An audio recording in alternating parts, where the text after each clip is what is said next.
Hello guys. तो आज हम देखने वाले हैं सॉलिड स्टेट के एमसीक्यूज जो कि हेल्पफुल होने वाले हैं फॉर योर टर्म एग्ज़ाम 1।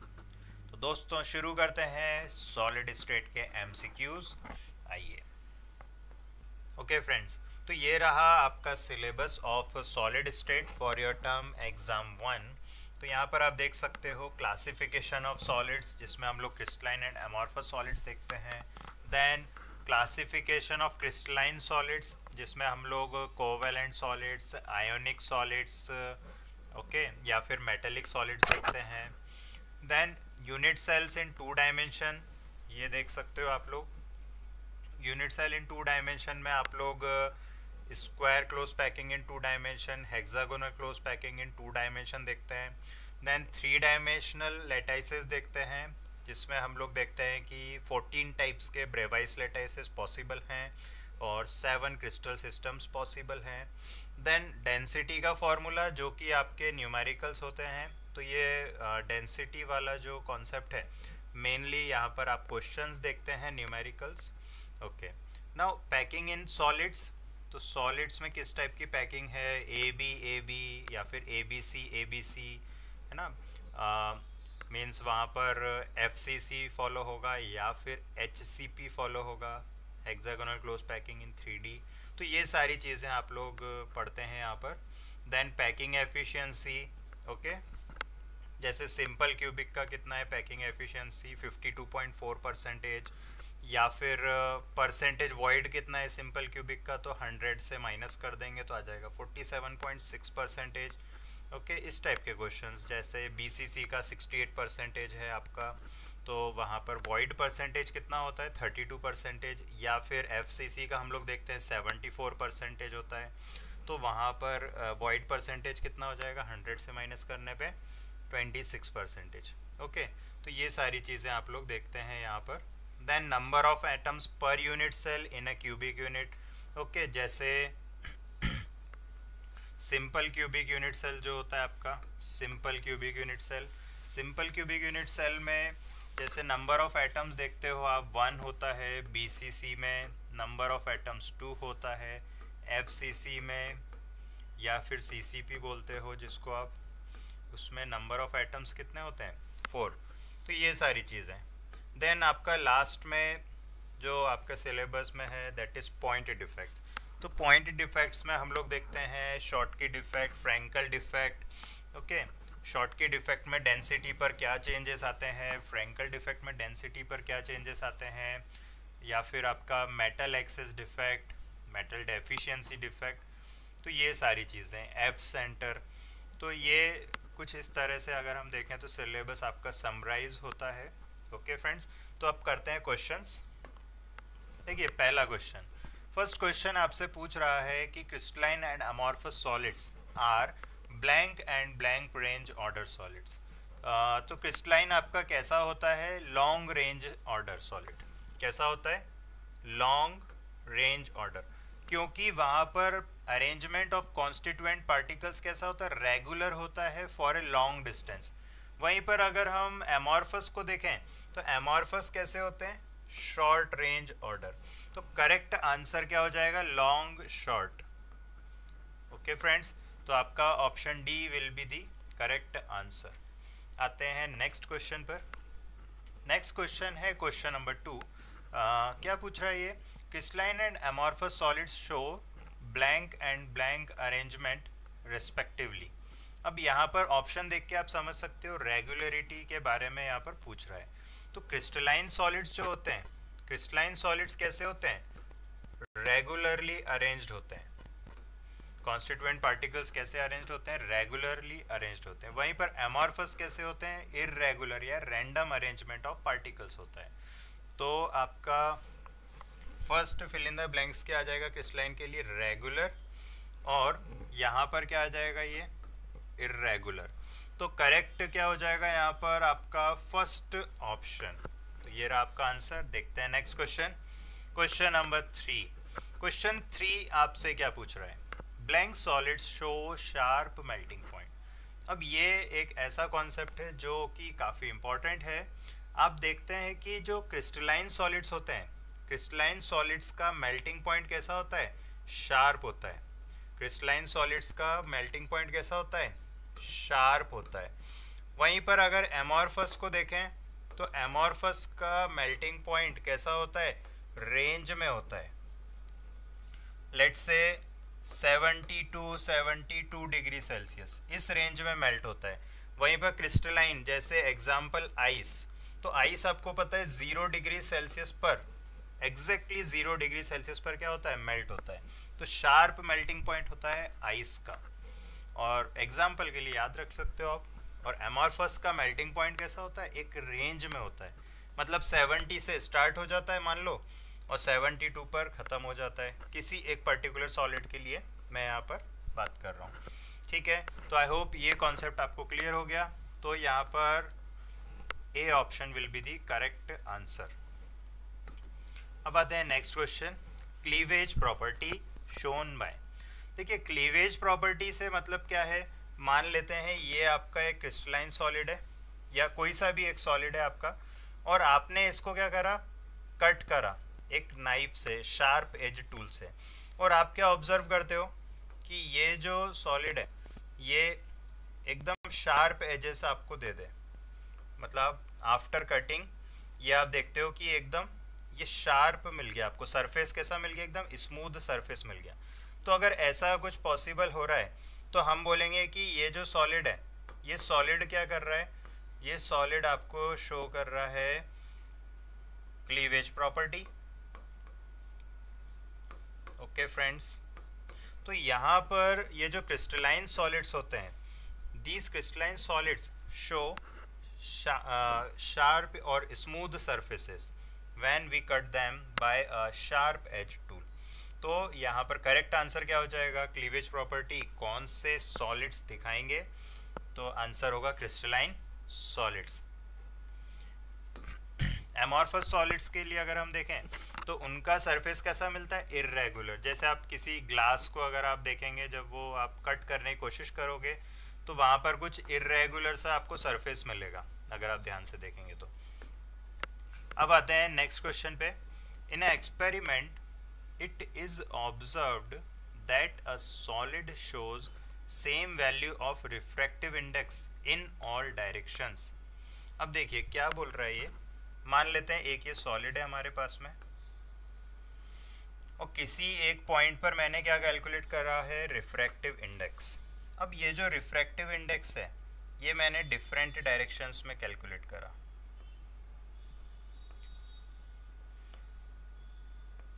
ये जो रिफ्रैक्टिव इंडेक्स है डिफरेंट डायरेक्शन में कैलकुलेट करा, और सभी डायरेक्शन में हमको वैल्यू क्या मिल रहा है? सेम।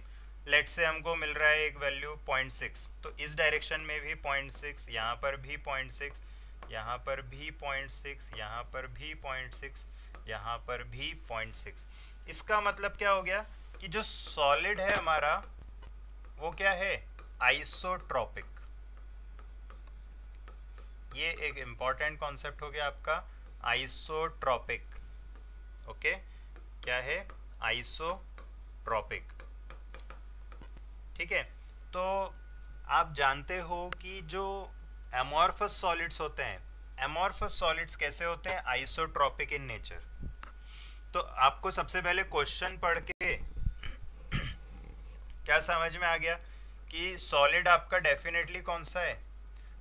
आइसोट्रॉपिक। और आइसोट्रॉपिक सॉलिड्स कौन से होते हैं? Amorphous solids. ओके फ्रेंड्स, तो एमॉर्फस सॉलिड हमको ऑप्शन में ढूंढ लेना है। तो देखते हैं डायमंड को। देखिए डायमंड तो क्या होता है? क्रिस्टलाइन सॉलिड होता है, इसमें अरेंजमेंट ऑफ पार्टिकल कैसा होता है? रेगुलर होता है। ग्रेफाइट भी क्रिस्टलाइन होता है।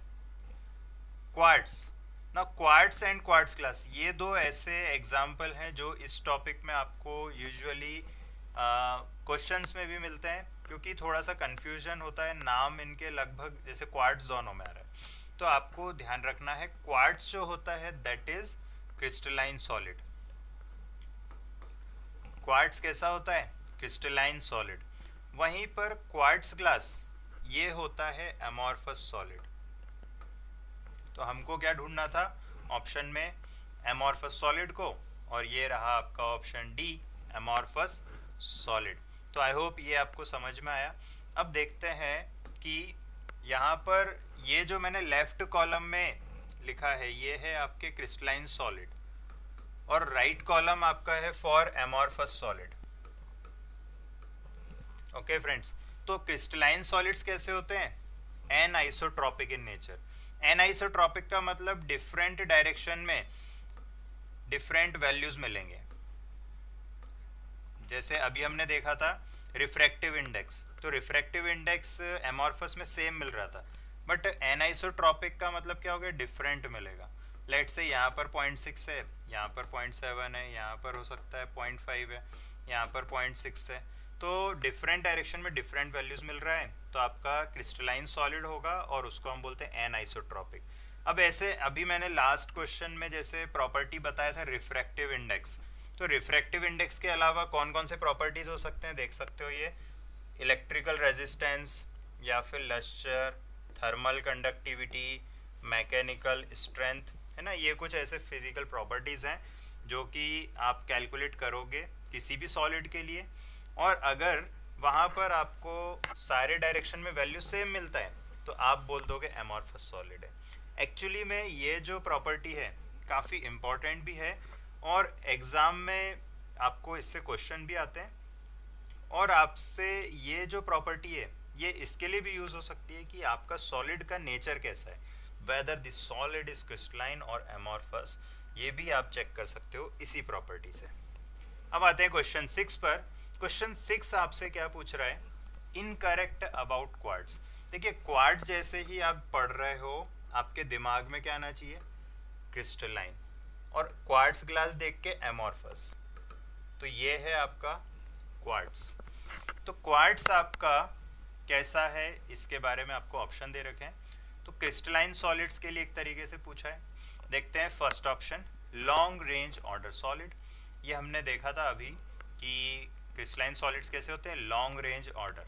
तो आपका जो पहला ऑप्शन है ये आपका क्या है, मतलब इसको आप बोल सकते हो ये एक ट्रू स्टेटमेंट है।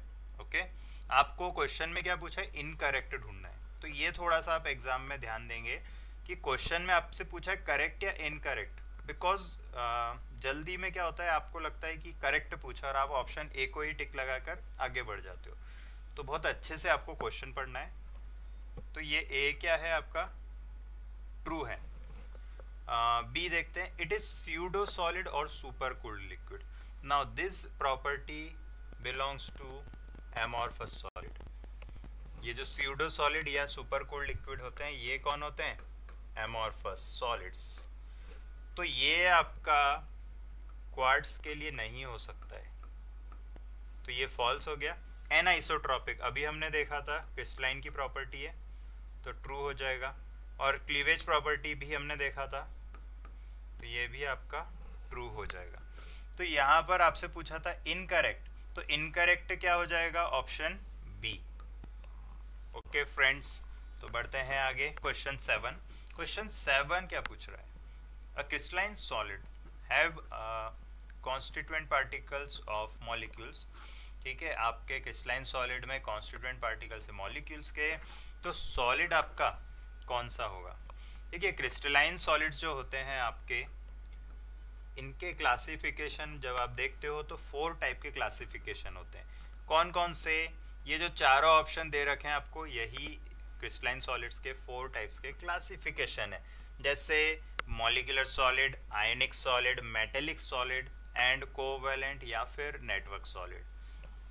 तो यहाँ पर वैसे तो आप क्वेश्चन पढ़ोगे तो ही आप आसानी से आइडेंटिफाई कर सकते हो, क्योंकि यहाँ कॉन्स्टिट्यूएंट पार्टिकल्स क्या है? मॉलिक्यूल्स। और मॉलिक्यूल्स अगर है तो मॉलिक्यूलर सॉलिड होगा आपका आंसर। ओके फ्रेंड्स, आगे बढ़ते हैं। Now question number 8। तो क्वेश्चन 8 हमसे क्या पूछ रहा है? Which is not an example of molecular solid. देखिए जितने भी नोबल गैसेस के सॉलिड होते हैं वो मॉलिक्यूलर सॉलिड के एग्जाम्पल में आते हैं। ओके, तो ये आपका ए ऑप्शन तो क्या है? Noble gas. तो नोबल गैस के सॉलिड्स मॉलिक्यूलर सॉलिड्स को बिलोंग करते हैं। तो आपसे पूछा है कौन नहीं है, तो पहला तो आपका है। Second, option benzene. ना बेंजीन एक मॉलिक्यूल होता है, तो ये इसके सॉलिड भी क्या होंगे, मॉलिक्यूलर सॉलिड। ये K2SO4 कैसा सब्सटेंस है, ये एक आयनिक सब्सटेंस है। यहाँ पर potassium ion and sulphate ions होंगे, तो ये आयनिक सॉलिड की कैटेगरी में आ जाएगा। और फोर्थ है आपका यूरिया, तो यूरिया तो आपका एक मॉलिक्यूल है, तो यहाँ पर सी आपका करेक्ट आंसर हो जाएगा, बिकॉज ये एक आयनिक सॉलिड है। बाकी सारे यहाँ पर आपके मॉलिक्यूलर सॉलिड्स हैं। नाउ क्वेश्चन नंबर 9 देखते हैं। क्वेश्चन 9 आपसे क्या पूछ रहा है, blank solids are insulator in solid state but conduct electricity in molten और एक्वस फॉर्म। देखिए ये आप 9th और 10th से ही पढ़ते हुए आ रहे हैं कि जो आयोनिक सॉलिड्स होते हैं, ionic solids are insulator in solid state, ionic solids are insulator in solid state but they conduct electricity when they are in molten form or aqueous form। तो यहाँ पर ionic solids आपका correct option हो जाएगा। दोस्तों आगे बढ़ते हैं, question number 10। all covalent solids are insulators except, देखिए ये आप जब NCERT का टेबल देखेंगे जहाँ पर क्लासिफिकेशन ऑफ क्रिस्टलाइन सॉलिड्स दे रखा है, जिसमें आपको मॉलिक्यूलर सॉलिड, मेटेलिक सॉलिड या फिर आपका कोवेलेंट नेटवर्क सॉलिड दे रखा है, आयनिक सॉलिड्स दे रखे हैं, तो वहाँ पर आप टेबल में भी देखेंगे कि स्पेशली मेंशन किया गया है कि ग्रेफाइट एक ऐसा कोवेलेंट या फिर नेटवर्क सॉलिड है जो कि कंडक्टर होता है।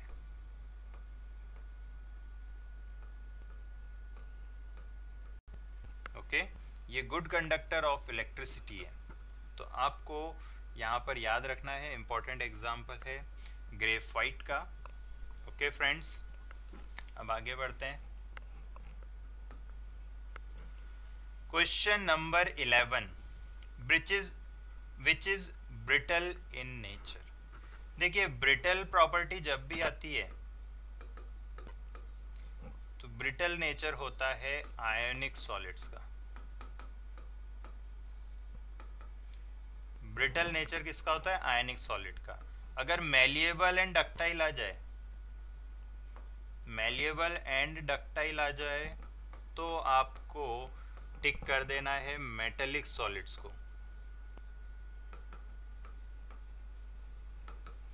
ओके, तो आपसे अभी क्वेश्चन में क्या पूछा है, ब्रिटल नेचर पूछा है, तो पहला ऑप्शन जो है आपका ए आपका कैसा है, ए आपका मेटेलिक सॉलिड है, आयरन आपका मेटेलिक सॉलिड है, NaCl आपका आयनिक सॉलिड है, और डायमंड अगर देखते हो तो डायमंड आपका कोवेलेंट सॉलिड का एग्जांपल होता है, और यूरिया को अगर देखते हो तो यूरिया आपका एक मॉलिक्यूलर सॉलिड है, अभी देखा था हमने लास्ट क्वेश्चन में। ओके, तो brittle nature belongs to ionic solid and therefore B option is the correct one. आगे बढ़ते हैं, क्वेश्चन नंबर 12। क्वेश्चन 12 क्या कह रहा है, solids which have highest melting point. ऐसे सॉलिड्स आप बताइए जिनके मेल्टिंग पॉइंट कैसे हैं, हाईएस्ट। तो याद रखना है कि कोवेलेंट सॉलिड्स जो होते हैं, कोवेलेंट सॉलिड्स इनके मेल्टिंग पॉइंट कैसे होते हैं, हाईएस्ट, और लीस्ट किसके होते हैं, मॉलिक्यूलर सॉलिड्स के। अगर मैं ऑर्डर लिख दूं तो मॉलिक्यूलर सॉलिड का मेल्टिंग पॉइंट सबसे कम होता है। इन जनरल एक ट्रेंड अगर देखें हम तो सेकंड आप देखोगे तो आयनिक से ज़्यादा होगा मेटेलिक का, एक जनरल ट्रेंड की अगर हम बात करें, और सबसे ज़्यादा आपका कोवेलेंट या फिर नेटवर्क सॉलिड।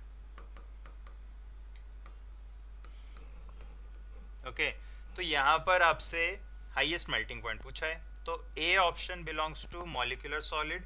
अभी देखा था नोबल गैस के सॉलिड्स कैसे होते हैं, मॉलिक्यूलर सॉलिड। NaCl आपका आयनिक सॉलिड है, Fe आपका मेटेलिक सॉलिड है, और डायमंड आपका कोवेलेंट या फिर नेटवर्क सॉलिड है। तो ऑप्शन डी आपका यहाँ पर करेक्ट आंसर होगा। क्वेश्चन 13 देखते हैं। क्वेश्चन 13 आपसे क्या बोल रहा है, Planck shows Schottky and Frankel defect. अब देखिए ये एक इम्पॉर्टेंट एग्जाम्पल है, तो ऐसा नहीं है कि आपको सारे एग्जाम्पल याद रखने हैं, बट ये क्वेश्चन काफ़ी फ्रिक्वेंटली पूछा जाता है। तो यहाँ पर आपको याद रखना है जो सिल्वर ब्रोमाइड होता है ये फ्रैंकल डिफेक्ट और शॉर्टकी डिफेक्ट दोनों आपको दिखाता है। आप एनसीईआरटी के एग्जाम्पल्स भी देख सकते हैं, वहाँ पर भी क्लियरली दोनों ही कैटेगरी में आपको AGBR दे रखा है। तो फ्रेंड्स आई होप आपको ये एग्जाम्पल याद रहेगा। AGBR सिल्वर ब्रोमाइड ये दोनों ही डिफेक्ट दिखाएगा, शॉर्टकी एंड फ्रैंकल डिफेक्ट। देखिए शॉर्टकी डिफेक्ट और फ्रैंकल डिफेक्ट क्या होता है यहाँ पर। तो शॉर्टकी डिफेक्ट में कैटायन और एनायन अपनी पोजीशन से क्या होते हैं, एब्सेंट रहते हैं, वैकेंसी बन जाती है वहाँ पर। Okay, density of solid decrease हो जाती है। फ्रैंकल डिफेक्ट में क्या होता है, फ्रैंकल डिफेक्ट में डिसलोकेशन हो जाता है, अपनी पोजीशन से स्मॉलर आयन यूजुअली कौन सा, कैटायन, क्या करता है, डिसलोकेट होकर इंटरस्टिशियल साइट में चला जाता है। ओके फ्रेंड्स, तो ये एक थोड़ा सा मैंने रिवाइज करवा दिया, बट इस क्वेश्चन की अगर बात करें तो AGBR आपका करेक्ट आंसर होगा। क्वेश्चन नंबर 14 देखते हैं। क्वेश्चन 14 क्या बोल रहा है, डिसलोकेशन डिफेक्टिस। अभी मैंने बताया था फ्रैंकल डिफेक्ट को ही आप क्या बोलते हो, dislocation defect. Okay friends, now question 15, potassium chloride heated in potassium vapour, colour कौन सा मिलता है, वॉयलेट। ये क्वेश्चन ऑलरेडी आपको बता रहा है। ये मान लो ये आपका पोटेशियम क्लोराइड है, ये सॉलिड है, और इसके आसपास ये वेपर्स हैं, किसके, पोटेशियम के वेपर्स हैं, के इन गैशियस स्टेट। अब यहाँ पर पूछ रहा है कि ये जो कलर यहाँ पर आ रहा है हीट करने पर वॉयलेट, ये क्यों आ रहा है। तो the answer is due to the formation of F center, due to the formation of F center. देखिए आपको ये एनसीईआरटी में देखने को मिलेगा, अगर आप लिथियम क्लोराइड को लिथियम के वेपर्स में हीट करो, लिथियम गैस मतलब लिथियम के वेपर्स, तो कलर मिलेगा यहाँ पर पिंक। NaCl सोडियम क्लोराइड को सोडियम के वेपर्स में हीट करो, कलर मिलेगा आपको येलो। और जैसे अभी पोटेशियम क्लोराइड देखा, पोटेशियम क्लोराइड को पोटेशियम वेपर्स में आपने हीट करा तो कलर क्या मिलेगा, वॉयलेट। ओके, तो ये क्यों होता है, बिकॉज F सेंटर वहां पर फॉर्म हो जाते हैं। देखते हैं कैसे।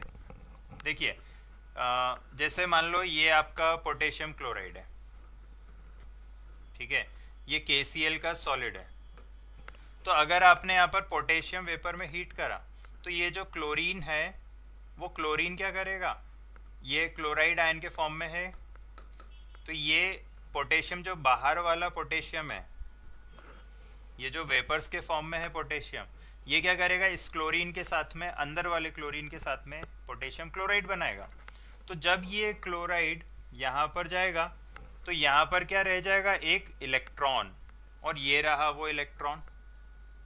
ओके, और जिस जगह पर इलेक्ट्रॉन आ गया ओवरऑल न्यूट्रलिटी मेंटेन रहेगी, बट यहाँ पर क्या होगा, एनायन की कमी हो गई, और इसलिए हम बोलते हैं यहाँ पर कि एनायन डेफिशिएंसी हो गई। यहाँ पर क्या हो गया, एनायन की डेफिशिएंसी हो गई। और जब एनायन की डेफिशिएंसी हो गई तो कैटायन एक्सेस में हो गया, ऐसा भी बोल सकते हैं। और कैटायन का मतलब इस टॉपिक में हम लोग बोलेंगे मेटल। जैसे अगर कैटायन का एक्सेस हो गया तो हम बोलेंगे मेटल एक्सेस डिफेक्ट, और कैटायन की डेफिशिएंसी हो गई तो हम बोलेंगे मेटल डेफिशिएंसी डिफेक्ट। तो इस कॉन्सेप्ट को अगर देखें हम, ये जो इलेक्ट्रॉन जहाँ पर आ गया है, जहाँ पहले कौन था, क्लोराइड आयन, तो इस पोजीशन को हमने बोला F सेंटर। ओके, और ये आपका क्या होगा, metal excess defect due to anionic deficiency. अब आते हैं next question, question 16, ZNO turns yellow when heated due to, ठीक है, ZnO क्या होता है, कलर चेंज कर लेता है कब, जब हम उसको हीट करते हैं। ओके, तो ऐसा क्यों होता है ये आपसे पूछा है। ओके, तो सबसे पहले इसका रिएक्शन देखते हैं क्या हो रहा है एग्जैक्टली वहाँ पर। देखिए ये रहा आपका ZnO, और ZnO ये जो है आपका, ये कलर कैसा होता है इसका, वाइट कलर का होता है। बट जब आप इसको हीट करते हो तो हीट करने पे क्या होता है, ये ऑक्सीजन गैस के फॉर्म में, देख सकते हो एरो लगा है, बाहर निकल गई है ना। तो ये ऑक्सीजन वहाँ पे क्या हो गया, बाहर चला गया। ठीक है, अब फाइनली क्या बचेगा, ऑक्सीजन तो निकल गया, तो Zn+2 और 2 इलेक्ट्रॉन बचेंगे, और इसका मतलब क्या बचेगा, जिंक। ओके, जिंक का मतलब यहाँ पर कैटायन क्या हो गए, एक्सेस। कैटायन क्या हो गए यहाँ पर, एक्सेस हो गए। और कैटायन अगर एक्सेस हो गया है तो कौन सा डिफेक्ट है ये, मेटल एक्सेस डिफेक्ट। कौन सा डिफेक्ट है, मेटल एक्सेस डिफेक्ट। ओके, तो आपको यहाँ पर बी ऑप्शन करेक्ट आंसर मिलेगा। अब आते हैं नेक्स्ट क्वेश्चन पर, question 17। Two elements M and N forms a compound, M forms CCP, N occupy tetrahedral voids। Okay, देखिए CCP का मतलब क्या हो गया, FCC, face centred cubic structure. तो M आपके कितने हो गए, 4। जहाँ पर भी CCP दिख जाए वहाँ पर आपको 4 लिख देना है। और N ऑक्यूपाई कर रहा है टेट्राहेड्रल वॉइड, तो आपको हमेशा याद रखना है कि जो टेट्राहेड्रल वॉइड्स होते हैं वो होते हैं डबल, और ऑक्टाहेड्रल वॉइड्स होते हैं सेम। मतलब अगर आपके मॉलिक्यूल में या आपकी जो यूनिट सेल है उसमें अगर 4 पार्टिकल्स हैं तो टेट्राहेड्रल वॉइड्स कितने होंगे, डबल। डबल का मतलब 2 × 4। और ऑक्टाहेड्रल वॉइड्स कितने होंगे, सेम, मतलब 4। ओके, अब आपसे पूछा है कंपाउंड का फॉर्मूला। तो यहाँ पर N ऑक्यूपाई क्या कर रहा है, टेट्राहेड्रल वॉइड्स। तो N का नंबर कितना हो गया, 8, और M का कितना हो गया, M का हो गया आपका 4। तो फॉर्मूला क्या बन गया, M4N8, जिसको आप क्या लिख सकते हो, Mn2। क्या लिख सकते हो, Mn2। तो ऑप्शन बी आपका यहाँ पर करेक्ट आंसर हो जाएगा। अब देखते हैं question number 18। 2 moles of an element forms HCP। Okay, HCP बना रहे हैं 2 moles। Number of octahedral voids आपसे पूछा है। तो देखिए चाहे आपका CCP हो, ओके, या फिर आपका HCP यूनिट सेल हो इन 3D, अगर कॉन्स्टिट्यूएंट पार्टिकल्स Z हैं, दोनों में मान लेते हैं Z। ओके, कॉन्स्टिट्यूएंट पार्टिकल कितने हैं, Z। तो यहाँ पर टेट्राहेड्रल वॉइड कितने होंगे, डबल, अभी बताया था। तो यहाँ पर भी 2Z और यहाँ पर भी 2Z।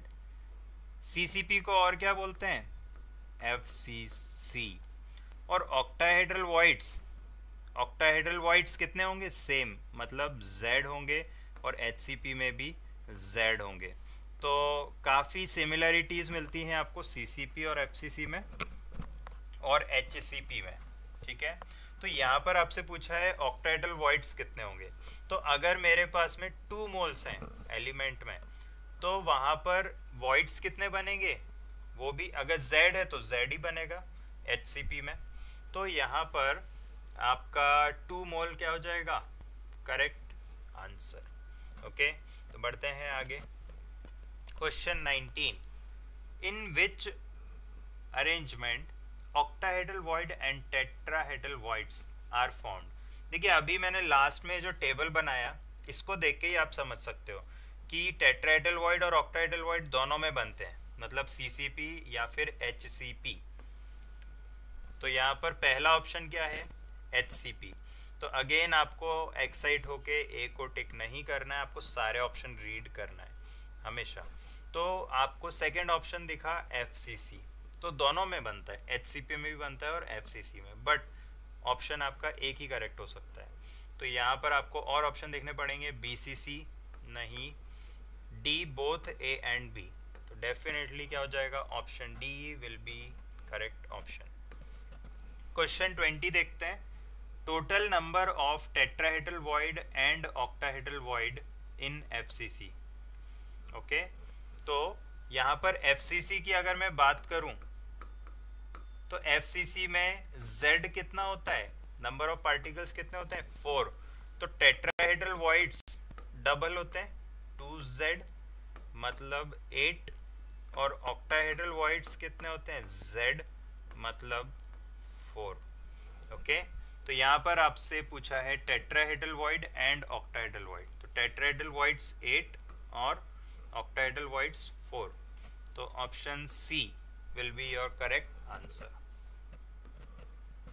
Question 21, percentage of empty space in FCC। तो देखिए FCC की बात करूं मैं या फिर CCP भी बोलते हैं, दोनों एक ही है, तो FCC या CCP में एफिशिएंसी कितनी होती है, 74%।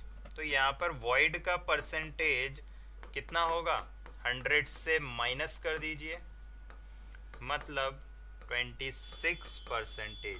तो option D will be your correct answer. Now question 22 देखते हैं, incorrect for HCP। Okay, coordination number 12, ये क्या है, करेक्ट है। देखिए HCP का भी कोऑर्डिनेशन नंबर 12 होता है और FCC का भी, फेस सेंटर्ड क्यूबिक का भी कोऑर्डिनेशन नंबर कितना होता है, 12। तो यहाँ पर आपसे पूछा था इनकरेक्ट। सेकंड ऑप्शन देखते हैं, एफिशिएंसी। अभी हमने लास्ट क्वेश्चन में देखा है कि FCC का एफिशिएंसी कितना है, 74, तो सेम एफिशिएंसी किसका होता है, आपका HCP का, मतलब यहाँ पर ये भी करेक्ट है। देखिए आप ऐसे याद रखिए, अगर कोऑर्डिनेशन नंबर क्या है, सेम, तो वहां पर एफिशिएंसी भी क्या आती है, सेम। कोऑर्डिनेशन नंबर बढ़ेगा तो एफिशिएंसी भी बढ़ेगी। तो FCC या फिर HCP दोनों के कोऑर्डिनेशन नंबर कितने होते हैं, 12, दोनों की एफिशिएंसी कितनी होती है, 74%। ठीक है, मैं साथ साथ आपको कोरिलेट भी करते जा रहा हूँ ताकि आपको याद हो जाए। ओके, नाउ थर्ड ऑप्शन देखते हैं, tetrahedral void of second layer covered by spheres of third layer. Okay, इसको देखते हैं। देखिए ये आपने जैसे hexagonal close packing in 2 dimension बनाया इस टाइप से, ये आपकी A टाइप की लेयर है। ओके, ये आपकी A टाइप की लेयर है। अब इसको क्या करते हैं हम, एज इट इज एक के ऊपर एक वॉइड पे रख देते हैं, ट्रायंगुलर वॉइड पे। तो आपने पहली लेयर ये ली, फर्स्ट लेयर, और ऐसा का ऐसे लेयर आपने जैसे ये जो वॉइड्स बन रहे हैं यहाँ पर ट्रायंगुलर वॉइड्स, इसके ऊपर रखा, तो यहाँ पर ये आपकी बन जाती है फिर सेकेंड लेयर। अब देखिए सेंटर जो है सेकेंड लेयर के पार्टिकल का वो फर्स्ट के ऊपर नहीं आ रहा है, तो अगर फर्स्ट लेयर A टाइप है और second layer definitely B type की हो जाएगी। ओके, तो ये हो गई सेकेंड लेयर। अब मेन डिसाइडिंग फैक्टर होता है थर्ड लेयर। तो जो थर्ड लेयर का पार्टिकल होते हैं या स्फीयर होते हैं, ये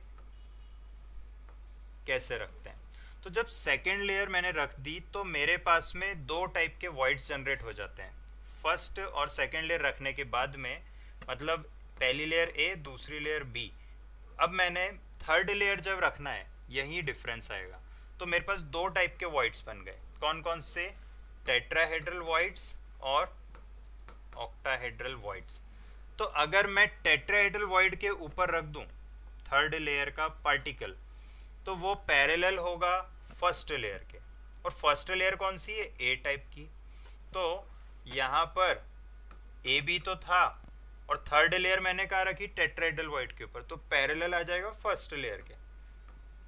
तो AB A और फिर इसी तरह से चलता जाएगा ये अरेंजमेंट, ए बी अरेंजमेंट। और ये आपको मिलता है आपका HCP इन 3D में। अब अगर थर्ड लेयर के पार्टिकल को मैंने रखा ऑक्टाहेड्रल वॉइड के ऊपर, थर्ड लेयर के पार्टिकल को कहाँ रखा मैंने, ऑक्टाहेड्रल वॉइड के ऊपर, तब क्या होता है, यहाँ पर थर्ड लेयर पैरेलल नहीं होती है फर्स्ट या सेकंड के, मतलब सी टाइप की लेयर मिल जाएगी। तो ए बी तो मिल ही रही थी और थर्ड लेयर आ गई सी, तो यहाँ पर अरेंजमेंट होता है ए बी सी। ओके, अब क्वेश्चन को अच्छे से एक बार समझ में आ जाएगा। देखिए थर्ड ऑप्शन क्या बोल रहे हैं, tetrahedral voids of second layer covered by spheres of third layer. HCP में ऐसा होता है क्या?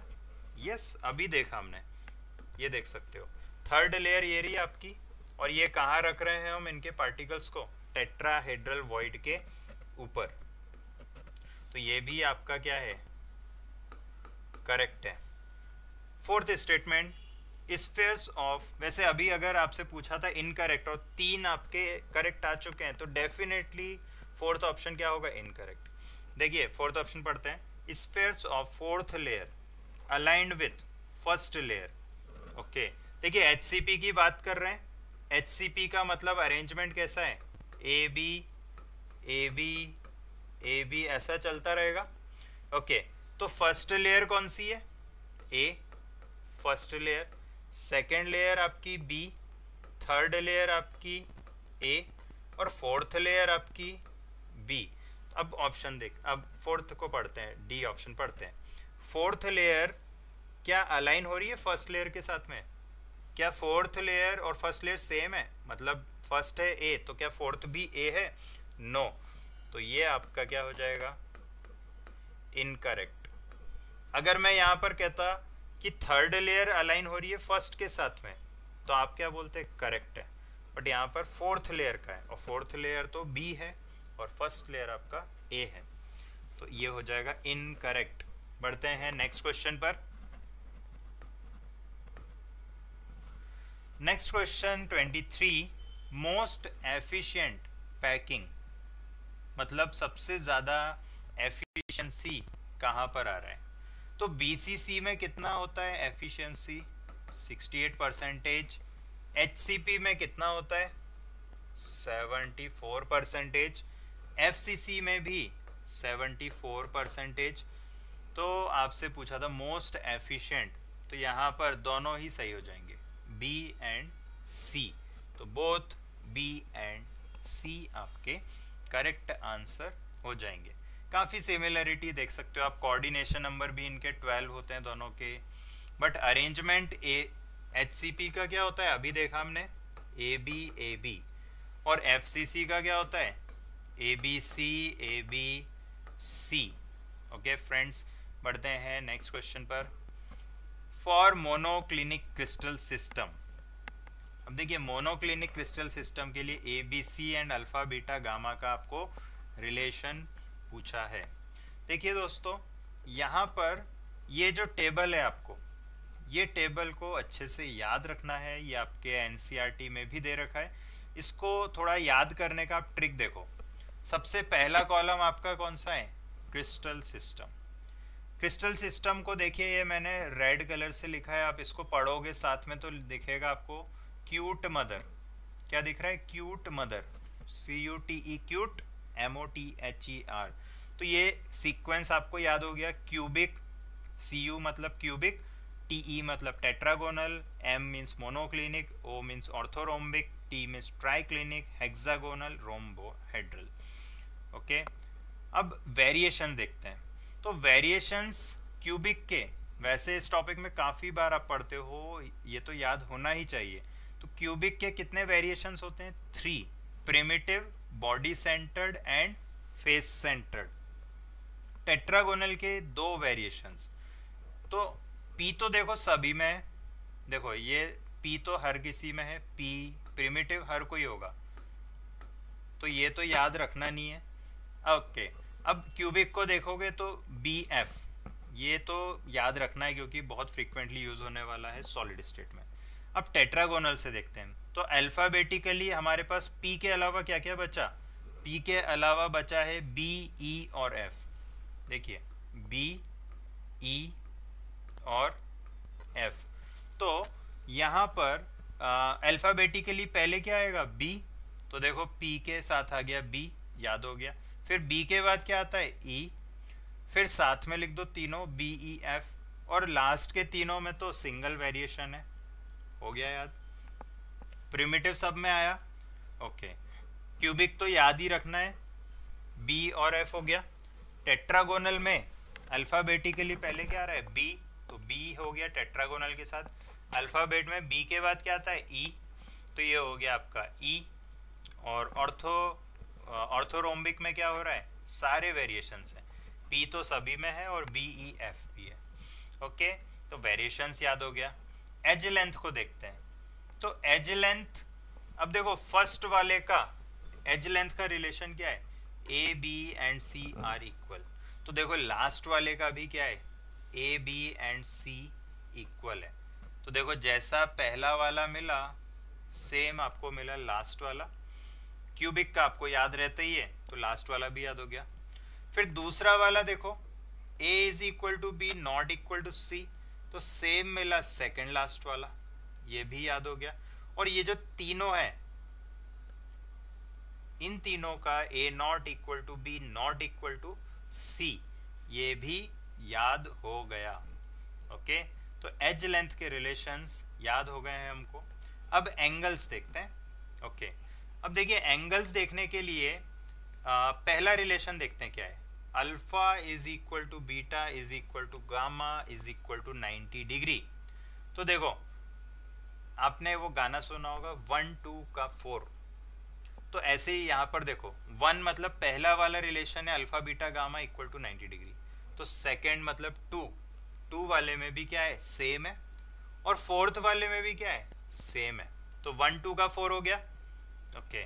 इन तीनों में अल्फा बीटा गामा क्या है, इक्वल्स टू 90 डिग्री, ओके। अब लास्ट वाला जो है इसमें इक्वल तो है alpha beta gamma but not equal to 90 degree, okay. तो ये रोम्बो हेड्रल वाला जो है इसको थोड़ा याद रखेंगे कि alpha beta gamma is equal but not equal to 90 degree, okay. अब बचते कौन कौन से हमारे पास में, मोनोक्लिनिक और ट्राइक्लिनिक और हेक्सागोनल। तो याद रखना है ट्राइक्लिनिक एक ऐसा क्रिस्टल सिस्टम है जिसमें ना ए बी सी बराबर है ना अल्फा बीटा गामा बराबर है। मोस्ट अनसिमेट्रिक क्रिस्टल सिस्टम कहते हैं इसको। क्वेश्चंस इस पे पूछा जाता है कि मोस्ट अनसिमेट्रिक क्रिस्टल सिस्टम कौन सा होता है, तो आंसर होगा ट्राइक्लिनिक, ओके। तो देख सकते हो alpha beta gamma not equal to 90 degree है, ओके। तो ट्राइक्लिनिक हो गया। अब बचते हैं दो, मोनोक्लिनिक एंड हेक्सागोनल। तो मोनोक्लिनिक और हेक्सागोनल में दो एंगल है 90, देख सकते हो। थोड़ा सा डिफरेंस आ रहा है मोनोक्लिनिक में कि third angle not equal to 90 है, ओके। और हेक्सागोनल में थर्ड एंगल 90 तो नहीं है बट एग्जैक्ट वैल्यू हमको पता है उसकी कितनी है, वो 120, ओके। मोनोक्लिनिक में 90 नहीं है बट हमको उसका वैल्यू नहीं पता है, वो रैंडम कुछ भी हो सकता है, ओके। किसी स्ट्रक्चर में कुछ और हो सकता है, किसी स्ट्रक्चर में कुछ और, बट फिक्स्ड वैल्यू नहीं है। वहीं पर हेक्सागोनल में देखोगे तो एंगल आपका जो है थर्ड वो 90 नहीं है और वो कितना है 120, ओके। अब इनके बाद आते हैं एग्जाम्पल्स पर। तो एग्जाम्पल आपको इम्पॉर्टेंट एग्जाम्पल एक तो ट्राइक्लिनिक के देख लेने, जैसे K2Cr2O7, ये आपसे पूछा जा सकता है कि किसका एग्जाम्पल है, ओके। या फिर आपका जैसे मैं कहूँ ग्रेफाइट, ग्रेफाइट एक इम्पॉर्टेंट एग्जाम्पल है हेक्सागोनल का। डायमंड, डायमंड किस में आता है, क्यूबिक में। डायमंड किस में आता है, क्यूबिक में,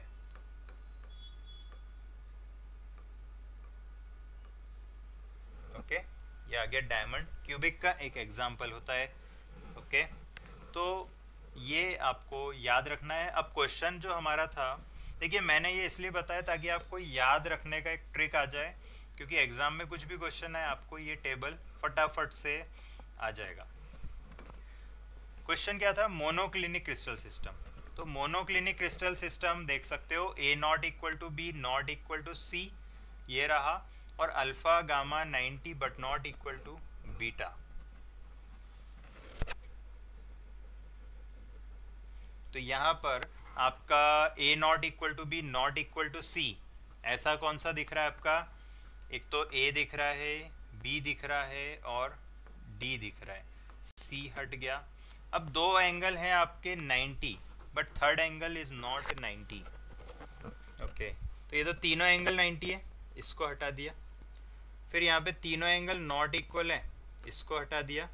और यहाँ पर तीनों एंगल 90 है, ये भी हटा दिया। और फोर्थ वाला देखेंगे तो दो एंगल 90 है बट थर्ड एंगल, ओके, थोड़ा इसको करेक्ट कर लेंगे, ये नॉट इक्वल होना चाहिए क्योंकि अलग से भी लिखा है यहाँ पर, है ना, ये थोड़ा सा लिखने में मिस्टेक हो गया है। But beta is not equal to 90 ऐसा लिखा है यहाँ पर।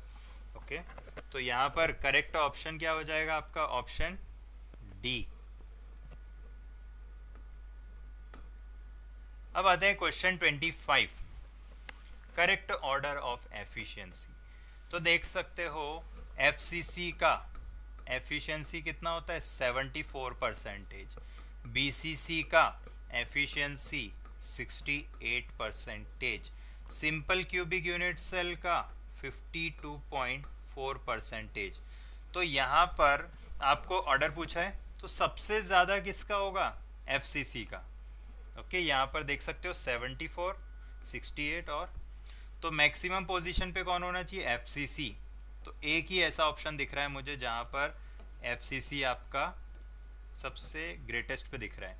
तो यही आपका क्या है? करेक्ट, क्योंकि सिंपल क्यूबिक लीस्ट है और बीसीसी इसके मिड में आ रहा है। ओके फ्रेंड्स, तो उम्मीद करता हूँ कि सॉलिड स्टेट आपका रिवाइज हुआ, और अगर आपको ये वीडियो पसंद आया है तो प्लीज़ कमेंट करके आप मुझे बता सकते हैं, या फिर आपको कोई डाउट्स हों तो आप तब भी मुझे कमेंट्स करके क्वेश्चंस पूछ सकते हैं। तो मिलते हैं हमारे नेक्स्ट वीडियो में जिसमें मैं डिस्कस करूँगा MCQs ऑफ सॉल्यूशन।